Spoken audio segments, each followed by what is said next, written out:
राधे।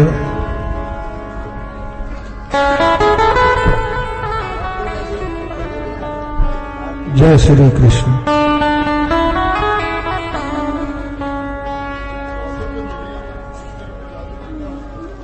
हम लोग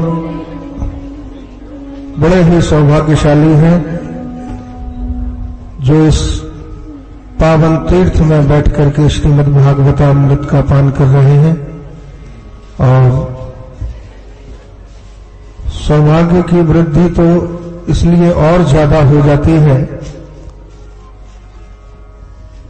कि हम लोगों को शुभदेव के रूप में डॉक्टर श्याम सुंदर जी महाराज मिले हैं। और उससे भी बड़ा सौभाग्य ये है कि डॉक्टर साहब तो कृपा कर ही रहे हैं, उनके साथ पूजनीय उनके पिताजी और माताजी भी इस कथा में सम्मिलित हुए हैं। इसलिए सौभाग्य की अभिवृद्धि ही हो रही है। आप लोगों से एक मैं निवेदन करना चाहूंगा कि कथा के बीच में पहले तो यहां इस सत्संग मंडल में हम लोगों को मोबाइल लेकर के बिल्कुल नहीं आना चाहिए। और यदि जो महानुभाव लाए हैं तो वो अपना अपना मोबाइल ऑफ कर दें, क्योंकि बीच में जब भी आपकी कोई घंटी आती है, हो सकता है आपके लिए महत्वपूर्ण हो, लेकिन जितने भी श्रोता हैं उनको बड़ी परेशानी होती है और श्री शास्त्री जी का ध्यान भंग भी होता है। तो इसलिए आपसे निवेदन है कि अपने अपने मोबाइल ऑफ करके ही यहां पर आया करें। और बहुत अच्छा ये रहेगा कि सत्संग में मोबाइल लाया ही न जाए। हमारे यजमान विद्वानों का पूजन कर रहे हैं, उसके बाद हम लोग बड़े प्रेम से आरती करेंगे भागवत भगवान की। और साथ में हमारे जितने भी संगीत के कलाकार हैं, आपने उनको भी सुना होगा, सब गंधर्व की भांति अपने अपने कार्यों में लगे हुए हैं और आप लोग भजनों का आनंद ले रहे हैं। आए बड़े प्रेम से।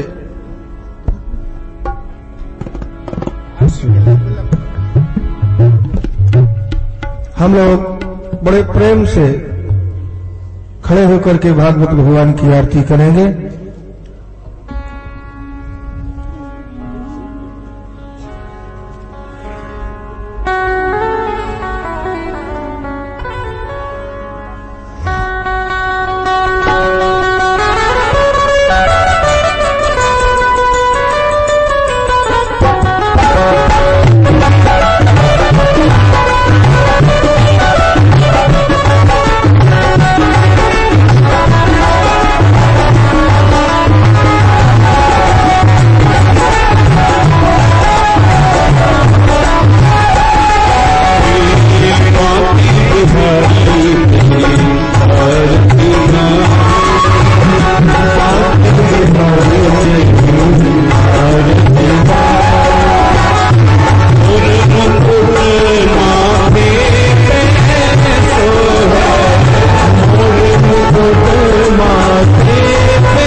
के प्यारे तुम हो, श्री हरिदास के प्यारे तुम हो, मेरे मोहन जीवन धन हो, मेरे मोहन जीवन धन हो। प्यारी छवि तेरी मन में बसा, प्यारी छवि तेरी मन में बसा, बाकी बिहारी तेरी आरती गाऊं, श्री बाकी बिहारी तेरी आरती गाऊं, तेरी आरती गाऊं, तेरी आरती गाऊं। हरे ओम माधव शांतिरंतरिक्षगो शांति, प्रथमे शांतिरापः शांतिरौषधयः शांति, वनस्पतयः शांतिर्विश्वे देवाः शांतिर्ब्रह्म शांतिः, सर्वगो शांतिः शांतिरेव शांतिः, सा मा शांतिरेधि। आरार्तिक्यं समर्पयामि श्री पुराण पुरुषोत्तमाय नमः। जलेन शीतलीकरणं मंत्रपुष्पाञ्जलिम्। हरिः ओम् जलेन नमयजन्त देवास्तानि धर्माणि प्रथमान्यासन्न, ते हनाकम् महिमानः सचन्त यत्र पूर्वे साध्याः सन्ति देवाः। ओम् एकदन्ताय विद्महे वक्रतुण्डाय धीमहि, तन्नो दन्ति प्रचोदयात्। ॐ नारायणाय विद्महे वासुदेवाय धीमहि, तन्नो विष्णु प्रचोदयात्। ॐ महालक्ष्मै च विद्महे विष्णुपत्न्यै च धीमहि, तन्नो लक्ष्मी प्रचोदयात्। सेवन्ति कामकुलचम्पकबाल्याब्धे, पुन्नागजातकरवीरदशालपुष्पै, वीरप्रवालतुलसीदलमञ्जरीभिः त्वां पूजयामि जगदीश्वर मे प्रसीद। नानासुगन्धि पुष्पाणि नागारोद्भवानि च, पुष्पाञ्जलिर्मया दत्तौ गृहाण परमेश्वर। मन्त्रपुष्पाञ्जलिं समर्पयामि श्री पुराण पुरुषोत्तमाय नमः। बोलेवाल कृष्ण भगवान की जय। श्रीमद्भागवत महापुराण की जय। वेदव्यास भगवान की जय। श्री सुखदेव जी महाराज की जय। गंगा मैया की जय। जय जय श्री राधे।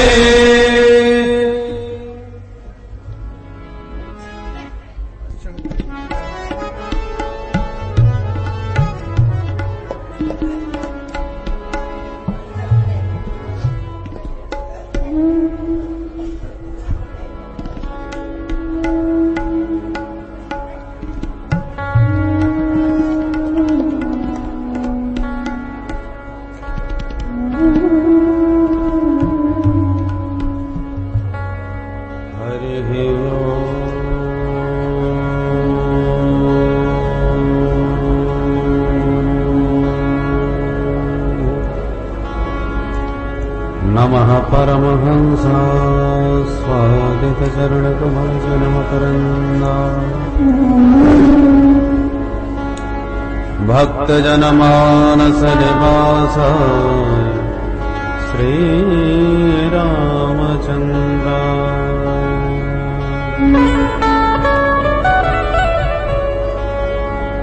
ध्येयं सदा परिभवगुणमभीष्टदोहम्, तीर्थास्पदम् शिवविरिञ्चिनुतं शरण्यम्। वृत्त्यार्त्यहं प्रणतपालभवाभ्युपोतम् वन्दे महापुरुषते चरणारविन्दम्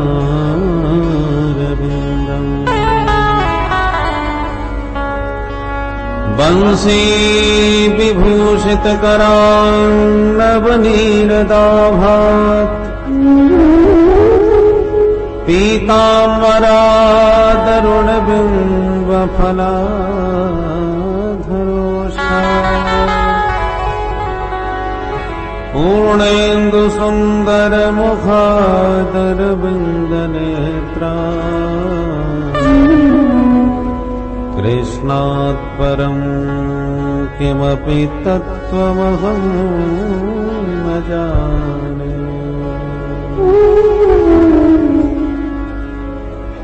नारायणं नमस्कृत्य नरं चैव नरोत्तमम् देवीं सरस्वतीं व्यासं ततो जयमुदीरयेत्।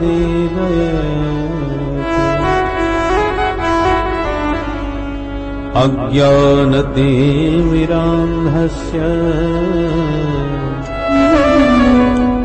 ज्ञानाञ्जनशलाकया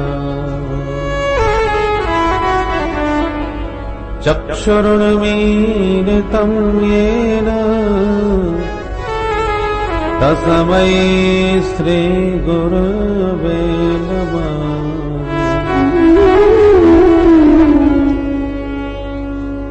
सीतानाथ समारम्भा श्रीरामानन्दार्य मध्यमा अस्मदाचार्य पर्यन्ता वन्दे गुरु परम्परा। जय जय श्री राधारमण जय जय नवल किशोर जय गोपी चित चोर प्रभु जय जय माखन चोर। बोल वृंदावन बिहारी लाल की जय। श्री सद्गुरुदेव भगवान की जय। श्रीमद्भागवत महापुराण की जय। श्री सुखदेव जी महाराज की जय। गंगा मैया की जय। जय जय श्री राम। आइए मनवाणी को पावन करने के लिए कुछ पल हम मिलकर के प्रभु का मंगलमय नाम स्मरण करें। मोहे आन मिलो घनश्याम बहुत दिन बीत गए। मोहे आन मिलो घनश्याम बहुत दिन बीत गए। आन मिलो घनश्याम बहुत दिन बीत गए। आन मिलो घनश्याम बहुत दिन बीत गए। बीत गए दिन बीत गए। बीत गए दिन बीत गए। प्रभु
के भगवान बहुत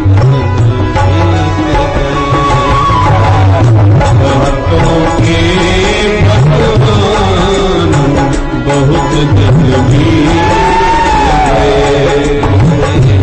आनंद लो घनश्याम बहुत दिन बीत गए। आनंद लो घनश्याम बहुत दिन बीत गए।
जन्माद्यस्य यतोऽन्वयादितरतश्चार्थे स्वभिज्ञस्वराट् तेने ब्रह्महृदाय आदिकवये मुह्यन्ति यत् सूरयः तेजोवानि मृदां यथा विनिमयो यत्र त्रिसर्गो मृषा धाम्ना स्वेन सदा निरस्तकुहकम् सत्यं परं धीमहि। परम मंगलमय भगवत स्वरूप श्रीमद् भागवत महापुराण का प्रथम स्कंद प्रथम श्लोक मंगलाचरण में श्री वेदव्यास जी महाराज ने ब्रह्म सूत्र से भागवत का शुभारंभ किया। ब्रह्म सूत्र का पहला सूत्र अथातो ब्रह्म जिज्ञासा और दूसरा सूत्र है जन्माद्यस्य यतः। तो इस वैदिक ब्रह्म सूत्र से भागवत का शुभारंभ करके व्यास जी बताना चाहते हैं कि हम श्रीमद् भागवत में जो भी कुछ वर्णन करने जा रहे हैं वो सब वैदिक सूत्रों की ही व्याख्या है। ये वेद सम्मत ग्रंथ है, इसलिए वेदों के सूत्र से ही इसका शुभारंभ किया। मंगलाचरण बड़ा ही दिव्य है, विद्वानों ने इसके 108 अर्थ कर दिए, क्योंकि इस मंगलाचरण में किसी देवता का नाम नहीं है। हम राम जी को या श्याम जी को या शिव जी को या देवी मैया को किसको प्रणाम कर रहे हैं, किसका ध्यान कर रहे हैं? बोले सत्यम परम धीमहि, हम तो परम सत्य का ध्यान कर रहे हैं। पर वो भाई परम सत्य है कौन?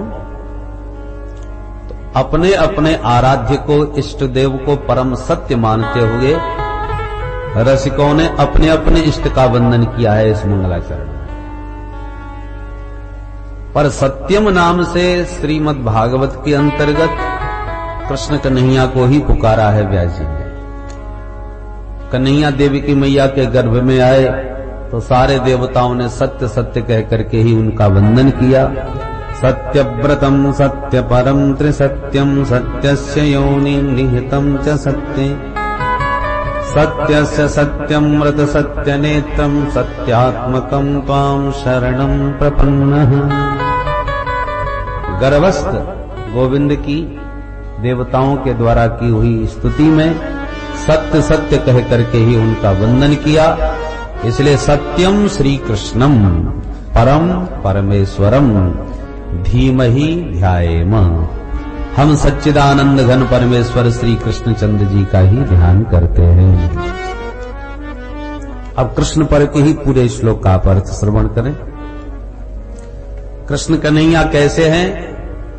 बोले जन्माद्यस्य यतोऽन्वयादितरतश्च आद्यस्य जन्मादि विकार रहतस्यापि यतः यत्र वसुदेव गृहे जन्म। परमात्मा तो अजन्मा है, उनका जन्म नहीं होता, पर अजन्मा होते हुए भी भक्तों को परमानंद प्रदान करने के लिए प्रभु ने जन्म लिया। कहां लिया? यत्र वसुदेव गृहे, वसुदेव जी के घर में। किसी ने पूछा वसुदेव जी के घर में जन्म हुआ ही नहीं था, तो कहां हुआ? बोले जेल खाने में हुआ। तो घर किसे कहते हैं? न गृहम गृहमित्याहु गृहिणी गृहमुच्यते। ईंट पत्थरों के मकानों को घर थोड़ी कहा जाता है, घरवाली को घर कहा जाता है। बोलो राधे राधे राधे राधे। तो वसुदेव पत्न्याम देवक्याम, अर्थात वसुदेव जी के घर में का मतलब क्या हुआ? वसुदेव जी की गृहिणी के गर्भ से, अर्थात देवकी के गर्भ से जिन्होंने जन्म धारण किया। जन्माद्यस्य यतोऽन्वयादितरतः, जन्म के बाद अन्वयात, अनुपश्चात आयात अगच्छत, जो पैदा होते ही भाग लिए। कहा इतरतः इतरत्र गोकुले अन्वगात, जन्म लिया जेल खाने में मथुरा और जन्म लेते ही भाग करके पहुंच गए गोकुल धाम। जन्माद्यस्य यतोन्वयादितरतः चार्थेष्वभिज्ञ अर्थेषु कंस वंचनादि प्रयोजनेषु अभिज्ञ निपुणः। मामा जी के जेल खाने में जन्म लेके भागे आए और मामा जी को भनक भी नहीं लगने दी, ऐसे परम कुशल हैं श्री कृष्ण कन्हैया। स्वराट स्वेषु गोपेषु राजते शोभते, जो अपने गोकुल में आके गोपी ग्वालों के बीच में विभूषित हो गए, सुशोभित हो गए, ऐसे श्री कृष्ण कन्हैया। तेने ब्रह्म हृदय आदि कवये मुह्यन्त यत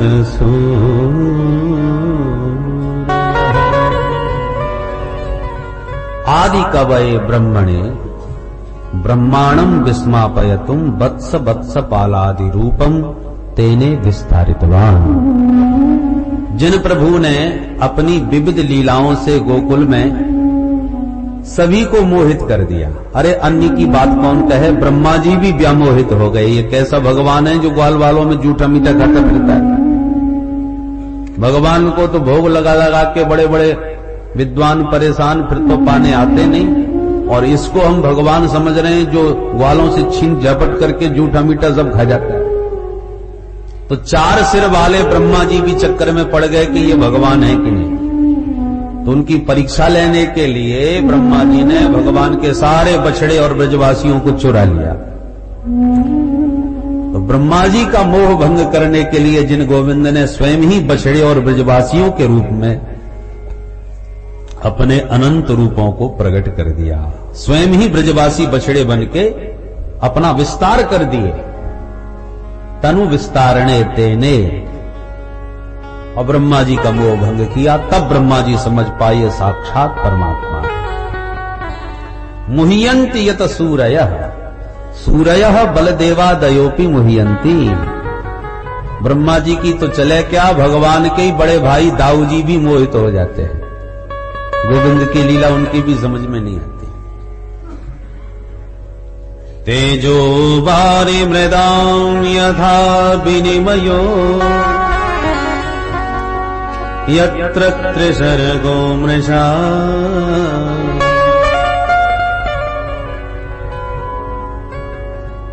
जिन गोविंद ने अपनी सुमधुर बंसी बजाकर त्रैलोक्य को व्यामोहित किया, और तो और सारी जड़ प्रकृति भी जिनके बंसी के स्वर से प्रभावित हो गई। अर्थात कन्हैया की जब बंसी बजती है तो गिरिराज गोवर्धन नाथ के जितने भी बड़े बड़े विशाल पाषाण खंड हैं वो पत्थर द्रवीभूत हो जाते हैं। कन्हैया की बंसी के स्वर को सुनकर के पिघल जाते हैं। जबकि द्रवीभूत होना जल का धर्म है और कठोर होना पत्थर का स्वभाव। और कन्हैया की बंसी से कल कल कल्लोल करती हुई कमनीय कालिंदी का कलरव तो कुंठित हो जाता है। यमुना की निर्मल जलधारा स्तब्ध हो जाती है, रुक जाती है, अवरुद्ध हो जाती है, और गोवर्धन के शिलाखंड द्रवीभूत हो जाते हैं। पाषाणाद्रेह द्रवत्वम यमुनायाः काठिनत्वम। जल का धर्म पाषाण में, पाषाण का धर्म जल में। तेजो वारि मृदाम यथा विनिमय यत्र त्रिसर्गो मृषा। त्रिसर्गः, गोविंद के तीन धाम, वृंदावन, मथुरा और द्वारिका। और तीनों धामों में जो भी परिकर है प्रभु का, वृंदावन में श्री दामा मधुमंगल, मथुरा में उद्धव अक्रूर आदि, और द्वारका में रुक्मिणी सत्य भामादिक, तीनों धामों का जो परिकर है अमृषा सत्य, वो सब सच्चिदानंद भगवान का नित्य परिकर है, शाश्वत परिकर है। जैसे रास मंडली आपने वृंदावन से बुलवाई, रास बिहारी सरकार अकेले थोड़ी रासलीला करने आएंगे, 10-25 लोग आते हैं, उसमें मालिक एक ही होते हैं। अब मालिक ने जिसको जो चाहा सो बना दिया, तू जसोदा मैया बन जा, तू महाराज कंस बन जा। अब है एक ही परिवार के, एक ही मंडली के सदस्य, पर कोई दुश्मन, कोई बेटा, कोई पत्नी, मालिक ने जिसको जो बनाना चाहा मंच पर बना के भेज दिया। वैसा ही सब अब प्रारंभ होने लगा, कोई मित्र बन गया, कोई शत्रु बन गया, कोई पुत्र बन गया। पर्दा गिरा तो सब एक ही परिवार के, पर्दा उठा तो मित्र शत्रु आदि। ऐसे ही ठाकुर जी जब धराधाम पर आते हैं लीला करने के लिए, तो सारा संसार उनका रंगमंच है। ठाकुर जी अपने परिकर को लेके आते हैं अपने धाम से, और संसार में लीला रचा करके भक्तों का मन मोह करके फिर लीला सम्मरण करके पर्दा गिरा और सब अपने अपने धाम में फिर पहुंच गए। बोलो राधे राधे। पर ठाकुर जी लीला करने में इतने निपुण हैं कि अच्छे अच्छे देखने वाले भी चक्कर में पड़ जाते हैं। सच्चिदानंद घन परमात्मा जो शाश्वत अखंड आनंद में रहने वाले हैं, जब राम जी बन के लीला करने आए तो जानकी जी के विरह में रोते भी लगते नजर आते हैं।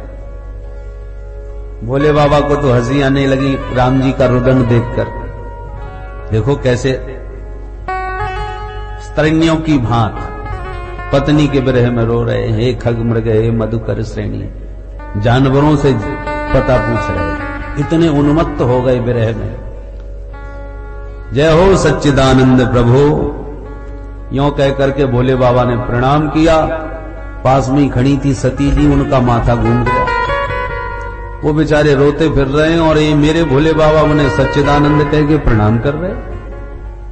ना सत है, ना चित है, ना आनंद है, इकाई के सच्चिदानंद। शंका करी, भोले बाबा मुस्कुरा पड़े, देवी जी लीला कर रहे हैं, ये तो सब कुछ जानते हैं, सर्वज्ञ हैं, सर्वशक्तिमान हैं, इन्हीं के तो गीत गाता रहता हूं मैं राम कथा के माध्यम से। पर सती जी मानने को तैयार नहीं, इतना गजब का भगवान अभिनय कर रहे हैं, रोने बिलखने का, कि उन्हें विश्वास ही नहीं होता कि ये नाटक कर रहे हैं। पिक्चर में किसी अभिनेता को किसान का अभिनय करते खेत में हल चलाते कोई देख ले, और कोई कहे वास्तव में ये तो अरबपति आदमी है, इसके फलाने इतने बंगले, तो पागल हो गया, हल चलाता है।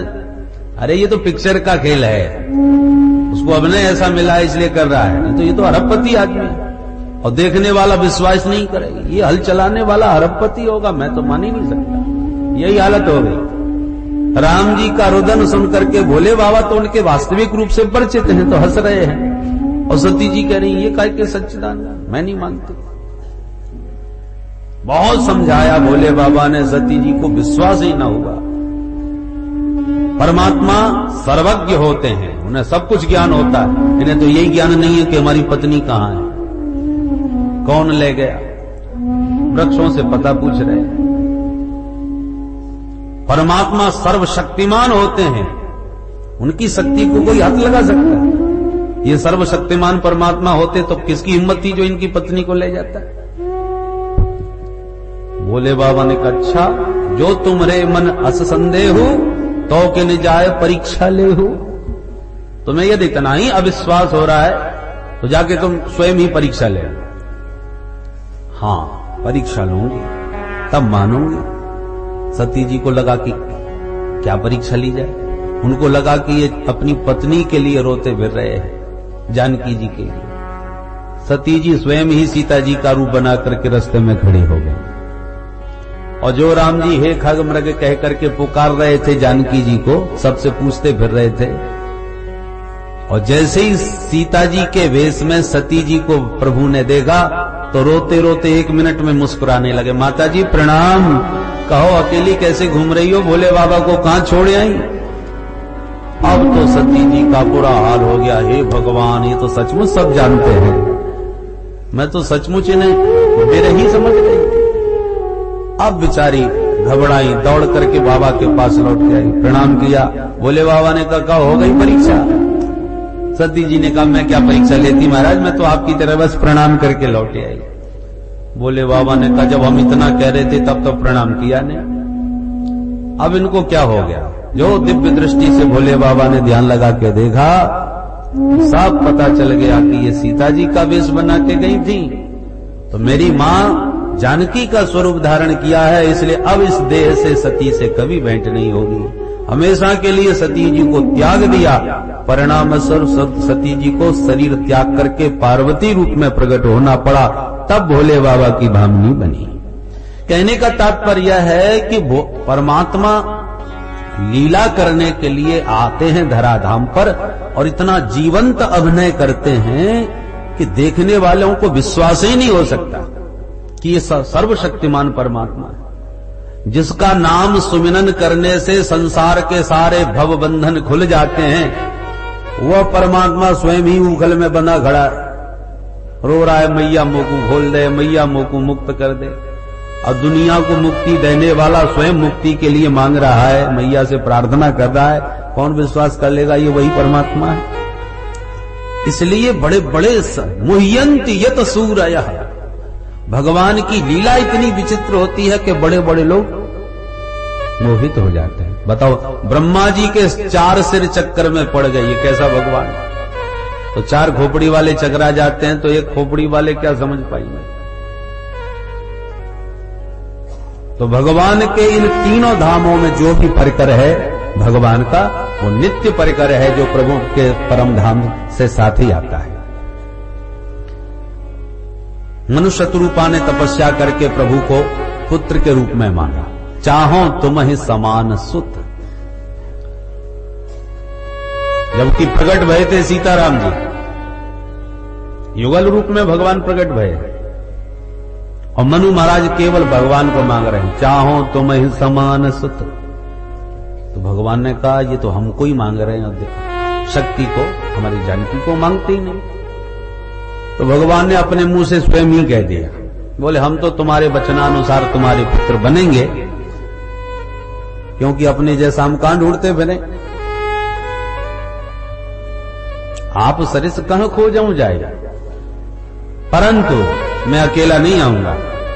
मैं अकेला आ गया तो मेरे लिए बहू कहां ढूंढोगे? मेरे अनुरूप मेरी शक्ति भी तो होनी चाहिए। इसलिए आदि सृष्टि चाहे जग उपजाया, सोई अवतरे मोर यह माया। मैं अकेला नहीं आऊंगा, मेरी ये माया शक्ति, मेरी आह्लादनी शक्ति भी मेरे साथ ही आएंगी। भगवान ने ये बात अपने मुंह से स्वयं ही कह दी। सनकादिकों का साप लगा करके अपने जय विजय पार्षदों को राक्षस बना के भिजवा दिया। तो भगवान सारी भूमिका से धराधाम पर आते हैं पूरे परिकर को लेकर। इसलिए तीनों धामों का परिकर भगवान का नित्य है, शाश्वत है। धामना स्वेन सदा निरस्त कुहकम, स्वेन मथुराख्येन धामना तन्निवासिनाम सदा सर्वदा निरस्तम कुहकम संसार लक्षणम येन तम।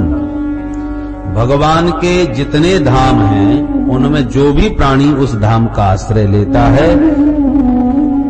धाम का आश्रय लेने वाले का भगवान जन्म मरण रूपी संसार का सारा प्रपंच समाप्त करा देते हैं। संसार के समस्त झंझटों से और बंधनों से भगवान उसकी मुक्ति करा देते हैं। निरस्त कुहकम, ऐसे सच्चिदानंद घन परमेश्वर श्री कृष्ण कन्हैया को हम बारंबार प्रणाम करते हैं।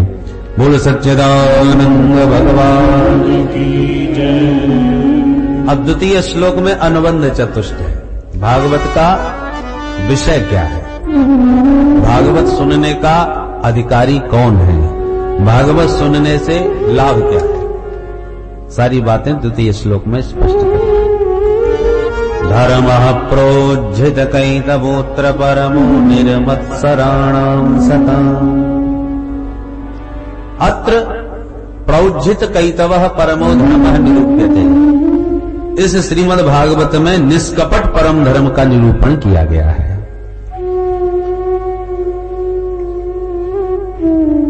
संसार में हम आए हैं, काय के लिए आए हैं?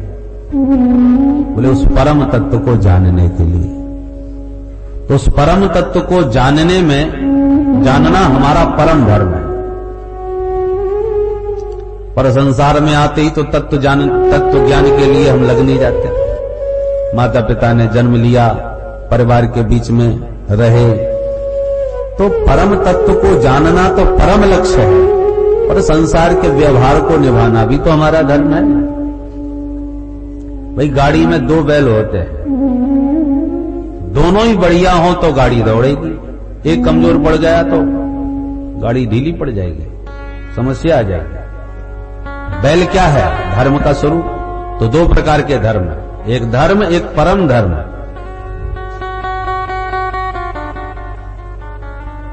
परम धर्म माने मुख्य। उदाहरण से देखें, आप कमरे से निकले, चलो कथा सुने आवे, तो कथा सुनने के लिए अपने कमरे से निकले, तो कथा श्रवण करना आपका परम धर्म, मुख्य उद्देश्य। कमरे से क्यों निकले हो? बोले कथा सुनने के लिए। अब रास्ते में कोई आपका मित्र मिल जाए तो आप राम राम भी करोगे, बहुत दिनों के बाद मिला है तो कुशलक्षेम भी पूछोगे, घर परिवार की, उसमें कोई बुराई नहीं, ये व्यवहार भी आवश्यक है। पर ये संसार के व्यवहार निभाते हुए आगे बढ़ते जाओ, कहीं कथा ही संपन्न न हो जाए। पता चला व्यवहार निभाने में इतने लग गए कि कितनी गप्पें चालू हो गई कि उधर कथा ही संपन्न हो गई। तो आए थे हरिभजन को, होटल लगे के पास, निकले थे किसी काम से और फंस गए कहीं, तो उद्देश्य से आप भ्रष्ट हो गए। उद्देश्य को नहीं भूलना चाहिए। जहां से, घर से जिस काम के लिए निकले हैं, वह काम लक्ष्य बना करके करो। बीच में तो एक दो काम छोटे मोटे मिले, उनको भी निपटा लो, बुराई नहीं है। और मुख्य उद्देश्य से निकले उसी को भूल जाना, ये बुराई। ऐसे ही संसार में हम जन्मे हैं तो मानव तन मिला है उस परम तत्व को पाने के लिए, ये हमारा मुख्य उद्देश्य है। परंतु उस मुख्य उद्देश्य के साथ साथ जिन माता पिता ने जन्म दिया है उनकी भी सेवा करो, जिससे विवाह किया है उसका भी भरण पोषण करो, जिन पुत्रों को जन्म दिया है उनका भी लालन पालन करो। संसार के इन सारे व्यवहारों को निभाते हुए उस परम लक्ष्य की ओर बढ़ो। पर हम लोग क्या करते हैं? परम लक्ष्य को तो भूल ही गए। सारे जीवन का सार केवल इतना निकाल लिया कि पैदा हो गए, वो बच्चा ने खाना कमाना सीख लिया, बच्चा बच्ची हो गए, अपना खाता कमाता, वह काम खत्म। तो जो मुख्य उद्देश्य है मानव जीवन का, वो तो भूले ही बैठे बिल्कुल। खाना पीना सोने में ही अपना सारा जीवन हमने सनई सनई समाप्त कर दिया। माने धर्म में उलझ गए और परम धर्म को भूल गए। बोलो राधे राधे राधे राधे। इसलिए उसी परम धर्म का निरूपण श्रीमद् भागवत का मुख्य प्रतिपाद्य विषय है। परमात्मा से प्रेम करना जीव मात्र का परम धर्म है। सवै पुंसाम परो धर्मो यतो भक्तिरधोक्षजे अहेतुक्य प्रतिहता ययात्मा संप्रसीदति। प्राणी मात्र का परम धर्म गोविंद के चरणारविंद में प्रगाढ़ भक्ति। और भक्ति भी कैसी हो? अहेतुकी। अहेतुकी भक्ति का मतलब हेतु रहित भक्ति। हम लोग भक्ति तो खूब करते हैं भगवान की, परंतु कब? जब परीक्षा आ जाती है तब। हे ठाकुर जी महाराज, प्रथम श्रेणी आ गई तो 501 रुपया का भोग लगाऊंगा, और सेकंड डिवीजन आ गई तो काय का भोग। हमने तो प्रथम श्रेणी की बात करी थी। तो ये जो व्यवहार हम भगवान से करते हैं, ये भक्ति तो है, भगवान को मानते तो हैं, परंतु भगवान को इसलिए मानते हैं कि भगवान से हमारा काम बन जाए। काम हमारा भगवान ने किया तो भगवान बहुत अच्छे, नहीं किया तो भगवान से क्या मतलब। तो ये हेतु की भक्ति हुई, जबकि भक्ति अहेतु की होना चाहिए। अहेतु की भक्ति का मतलब प्रेम है। भगवान से प्रेम किसी हेतु के लिए ना हो। हम लोग भगवान से प्रेम नहीं करते, हम संसार से प्रेम करते हैं, और भगवान को भी तब मानते हैं जब भगवान हमें संसार देते रहे। संसार के लिए भगवान को मानते हैं। भगवान से हम जो मांगते गए मिलता गया तो हमें भगवान, ठीक। भगवान को कोई नहीं मांगता, भगवान से सब मांगते हैं। भगवान से मांगते हैं, भगवान को कभी नहीं मांगते, क्योंकि भगवान की हमें जरूरत ही नहीं। हमें तो संसार की जरूरत है ना, इसलिए संसार के लिए भगवान हमें अच्छे लगते हैं। और भगवान यह प्यार करते हैं किसी से तो उसका संसार ही छीन लेते हैं कि तू हमसे प्रेम कर, ये संसार तो धोखा देने वाला है, छोड़ इसको। तो भगवान उसको छुड़ाना चाहते हैं, तो हमको और कष्ट होता है, क्योंकि हम तो संसार से चिपके बैठे हैं। बेटा चाहिए, पोता चाहिए, परिवार चाहिए, घर आंगन मकान यद मान बढ़ाई पद प्रतिष्ठा चाहिए, और ये सब संसार में भटकाने वाले हैं जो भगवान से दूर कर देते हैं। तो भगवान उसे छीनना चाहते हैं और हम उन्हीं को पकड़ना चाहते हैं। इसलिए भगवान का यह व्यवहार हमको अच्छा नहीं लगता। कभी कभी भगवान को खरी खोटी सुना देते हैं, जबकि भगवान तो भलाई कर रहे हैं, पर हमको वो भलाई दिखती कहां है। नारद जी ने कहा, प्रभु हमें सुंदर बना दो। क्यों? बोले हम भी शादी करेंगे। तो भगवान ने सुंदर की जगह बंदर बना के भेज दी। नारद जी को बड़ा बुरा लगा, देखो जैसे थे वैसे ही अच्छे थे, हमको सुंदर की जगह बंदर बना दिया। इतनी गुस्सा आई, ठाकुर जी को खूब गालियां सुनाई। मेरे को स्त्री के लिए रुलाया, बंदर बना करके भटकाया। शाप देता हूं कि नारी ब्रह में बन बन रोते फिरोगे। मुझे बंदर बनाया है तो बंदर ही तुम्हारे मित्र बन करके तुम्हारे साथी बने। आदि आदि लाखों गालियां दी, शाप दिया, और भगवान ने उसे सहर्ष स्वीकार भी किया, पर नारद जी को सुंदरता नहीं दी। क्यों? भगवान तो उनका भलाई चाहते थे, इसलिए नहीं दिया, नहीं तो बाबा भटक गए होते। तो उनके कल्याण के लिए भगवान ने उनसे गालियां तो सुन ली, पर दिया वही जिसमें उनका भला हुआ। ऐसे करऊं सदा तिनकी रखवारी, जिम बालक राखै महतारी। मां कितना प्यार करती है अपने बच्चों से। उसके बच्चे में कोई चपत मार दे, चांटा मार दे, तो मैया सिंघनी बन जाती है, चाहे जितनी सीधी सच्ची हो। लाल पीली हो जाएगी, बच्चे से हाथ लगा दिया तो। और वही बच्चा जब बीमार हो जाए तो मां खुद ही डॉक्टर के पास ले जाती है। डॉक्टर साहब कहते हैं एक इंजेक्शन लगेगा तो ठीक हो जाएगा।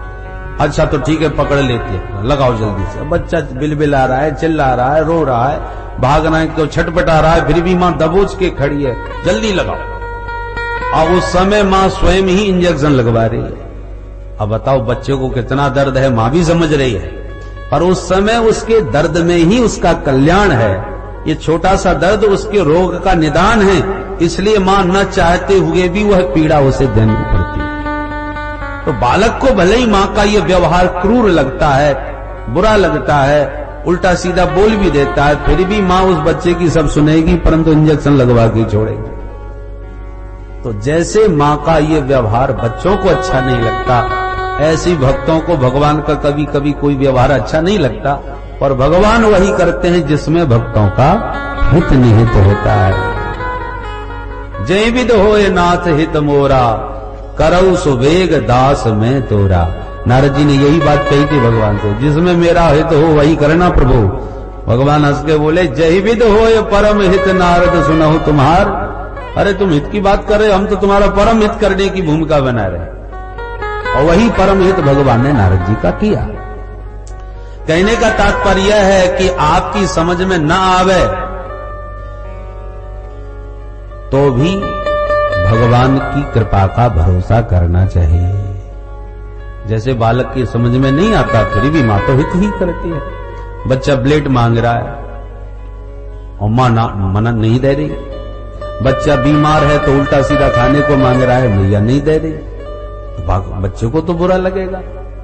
और मां क्यों नहीं दे रही, ये बच्चा नहीं समझ पाता। ऐसे ही भगवान से हम कोई चीज मांग रहे हैं और भगवान नहीं दे रहे, तो हमको बुरा तो लगता है कि हमने बहू के लिए एक बेटा मांगा था, बताओ 10 साल हो गए भगवान देते नहीं है। भगवान क्यों न जाने क्यों नाराज है। अब क्यों नहीं दे रहे वो तो ठाकुर जी ही जाने, पर नहीं दे रहे इसमें भी अपना हित समझो, अपना कल्याण समझो, ये है समर्पण। जैसे बालक का मां में समर्पण होता है और मां पर पूरा विश्वास रखता है, रखना चाहिए, अज्ञानतावश भले ही ना माने। कुपुत्रो जायेत क्वचिदपि कुमाता न भवति। ऐसे ही भक्त को भगवान पर पूर्ण विश्वास रख करके समर्पण करना चाहिए और तब भगवान उसका सारा योगक्षेम वहन करके सारे दायित्वों को अपने हाथ में ले लेते हैं। तो उसी निष्कपट परम धर्म का निरूपण किया गया है। भगवत भक्ति निष्काम और निष्कपट होनी चाहिए। यही भागवत का मुख्य प्रतिपाद्य विषय है।